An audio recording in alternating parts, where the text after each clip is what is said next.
आग्रार ही बिलेई खूब पावरफुल तार सुरक्षा पाई कड़ा निर्देश कांस्टेबल और होमगार्ड नियोजित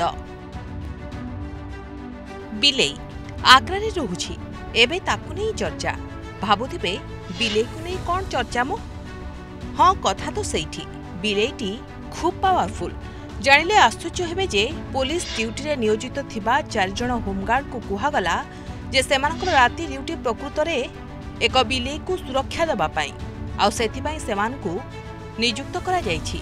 एकथा सुनी सेमाने प्रथमे आश्चर्य होई गले किंतु तापरे सेमानकु कुहागला जे एही बिलेईटी ट्रैफिक एसपींकर तेणु विशेष सतर्कता अवलंबन करबाकु पड़िबो।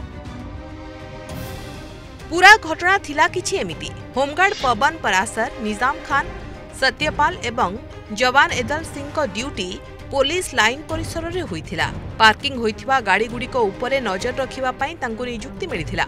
एहा थिला राति ड्यूटी ओ 4 जनंकु 12 घंटा शिफ्ट रे काम करिबाकु पडुथिला किंतु जेतेबेले एमाने ड्यूटी स्थान रे पहुंचिथिले सेतेबेले कांस्टेबल जोगेश कुमार सेमानकु एक बिलेई देखै कहिले जे एही बिलेईटी एसपी ट्रैफिक साहेब कर एहार विशेष जत्न नेबा आपणको दायित्व ध्यान देबे जेमिति केही पशुपक्षी तांकु क्षताक्त न करिवे।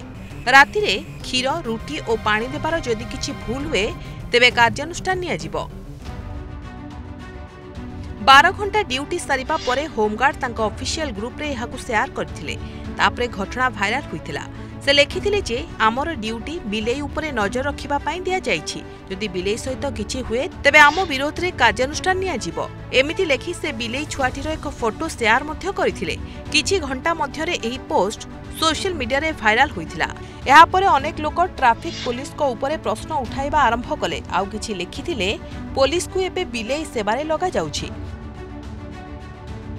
एही घटना परे आग्रा ट्रैफिक पुलिस विरोध रे कार्यानुष्ठान ग्रहण करा जायथिला किंतु परे निज सफेई रे ट्रैफिक पुलिस कहिथिले जे बिलेईटी कोनोसी अधिकारींकर नुहे एहा एक परित्यक्त बिलेई। कांस्टेबल अनिल कांस्टेबल जोगेश को बिलेई को सुरक्षित रखिबाकू और तार जत्न नेबाकू निर्देश देथिले। एमिति अभियोग मिथ्या और भित्तिहीन। Bureau report Prameya news 7 digital.